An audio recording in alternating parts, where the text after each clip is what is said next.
Okay, cool. We've got James Georgalas from MidCap. He was one of our past alumni, so excited to catch up with James and learn about his career. He's been kind enough to kind of talk to us and do a little bit of coaching. It's been really exciting to kind of see the transition with James kind of pivoting into VC and private equity both. So James, tell us kind of a little bit on your background. Tell me where you were before you joined the Sutton program, and what things that were going on in your mind when you were trying to make that transition.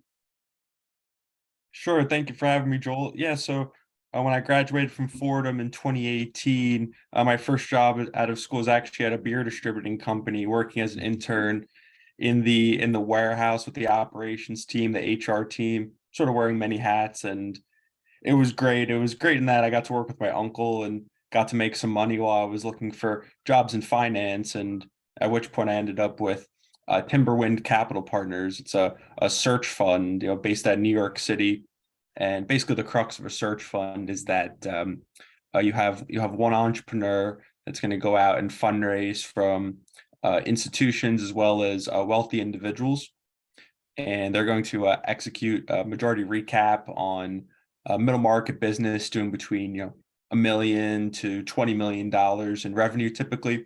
And this experience was the groundwork for me. Really, it was an experience where I took on how do I say, a commission only role where if I found the business that we acquired and stepped in to take over, then I would get a finder's fee for that. And with this job, I just went in and was getting a ton of reps and speaking to business owners over the phone and running outreach campaigns and financial modeling. So it was a lot of great stuff. And at which point COVID had hit, and then that's when I got introduced to Sutton. I found Sutton through LinkedIn, got connected to Joel, and I got even more reps there and speaking to a different type of business. So these are more early stage types of business owners, and there's a certain nuance to it. And I got to learn a lot, and despite the fact that we were all trapped indoors, I got to build my network, make some great friends, and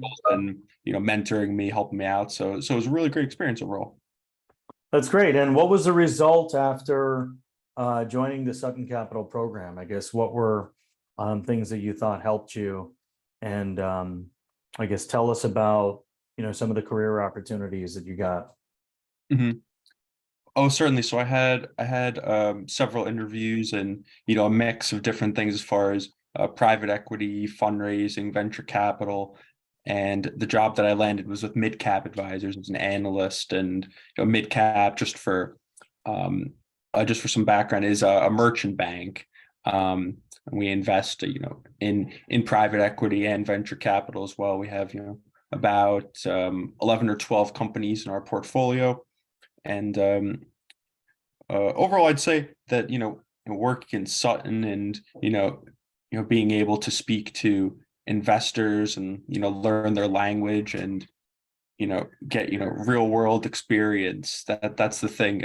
Going through something like the Corporate Finance Institute is fantastic, and you get to learn really great stuff there. But when you go through a fellowship where you're dedicating time to really actually speak to business owners and build a framework in your mind for what makes a solid investable company, that's really the next level of things, in one's financial education. Yeah.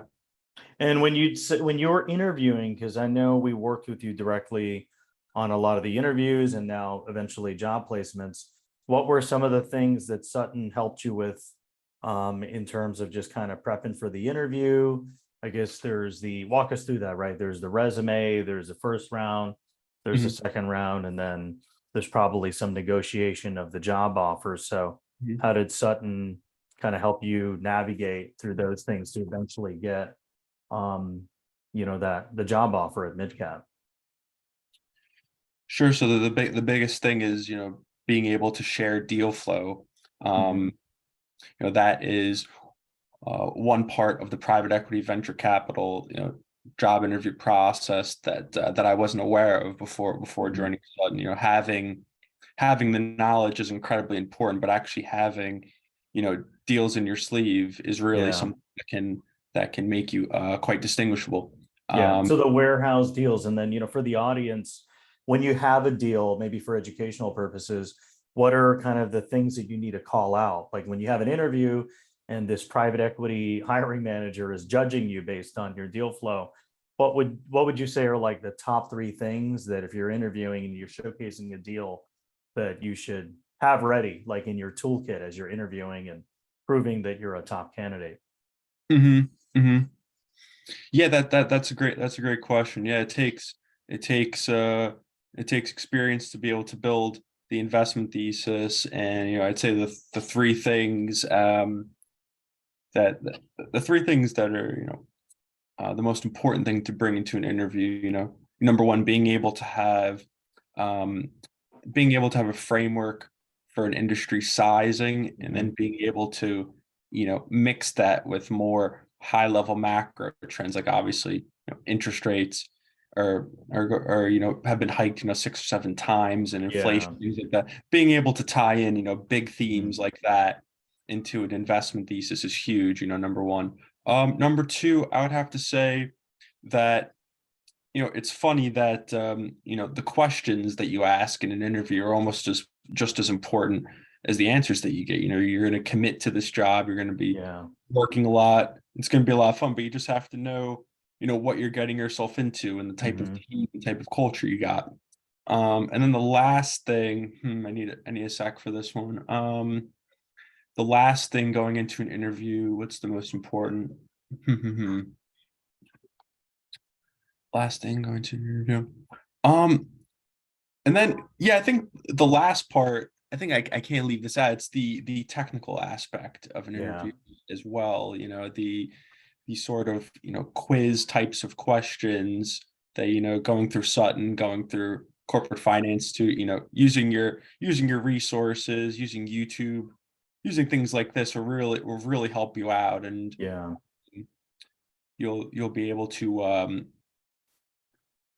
sort of just prove that you have the knowledge, and that you can go into a job like that, and you can be coachable, and you can Mhm. take yourself to the next level there. Yeah. Yeah, so I'd say, maybe to double click on your third point, the technicals, what are some of the things that you'd recommend people to kind of hone in on? I would assume on the financials, probably like the top line revenue, the EBITDA, the multiples, but anything else outside of kind of what we went through? Yeah, I think outside of what we went through, one thing maybe looking at you know you know this answer comes with having knowledge in a specific industry.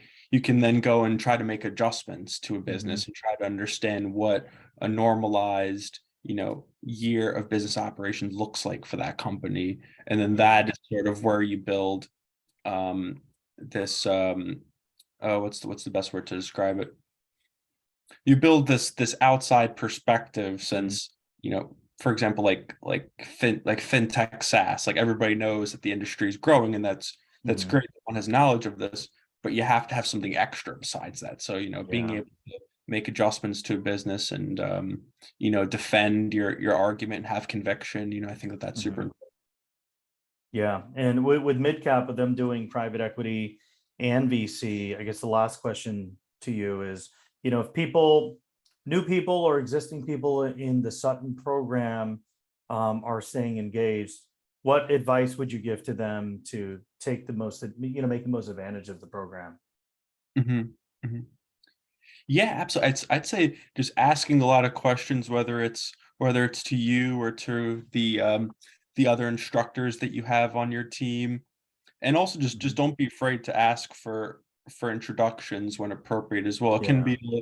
a little bit scary at times, Hmm. understandably, but at worst, all the person could say is no. So you just have to Yeah. you have to be strong, and you have to you know use your warm intros in order to make that ask a little bit more comfortable, and that's Yeah. that's definitely something I learned with Sutton.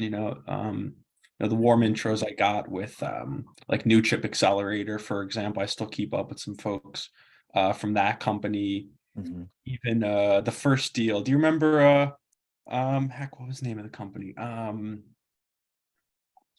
The AI credit rating Mm, application. Shoot, the name slipped my mind, but I still keep yeah, in contact with the two co-founders there. They've yeah. moved to other things, but it's funny. It's funny how Mhm. it works. I'm gonna keep Yeah, and in. it's a CRM business, right? So those co-founders may eventually have lead investors that possibly are leading another deal. Mhm, And because you built that relationship with those co-founders, I've seen that multiple times. I've had people kind of build relationships with a certain person, and then that person actually opened up doors to another opportunity. So it's mhm, super, I would say PE and VC is definitely like super relationship and connection driven. So I think building those long-term views on people is definitely a way to get the mhm, dividends paid mhm. over time. So, well, Definitely. hey, this was amazing, James. I know you're super busy and excited about the new role. It sounds like you've been there for some time, right? Because I think you kind of went through our interview process, kind of got placed there, and then you've been there now, I think, for a few years now, right? Yeah, time flies. Mhm. It's incredible. I'll be at MidCap in April. It'll be 2 years. I'm Oh, here wow. for maybe like a year and eight Mhm. months, and it's been great. We even had our Christmas party last night. We all had a real good time as a team. So it's been really quite good. It's been really Yeah, that's quite good. amazing. Well, Thank thanks you. for all your advice and appreciate it. Of We'll share course. this with the community and hopefully, these nuggets of wisdom can be taken back for people in their careers. Good. I hope so. Always happy to help. Let's stay connected. Let's grab a beer sometime too. Yeah, absolutely. Sounds good. Thank you, Joel. Yep.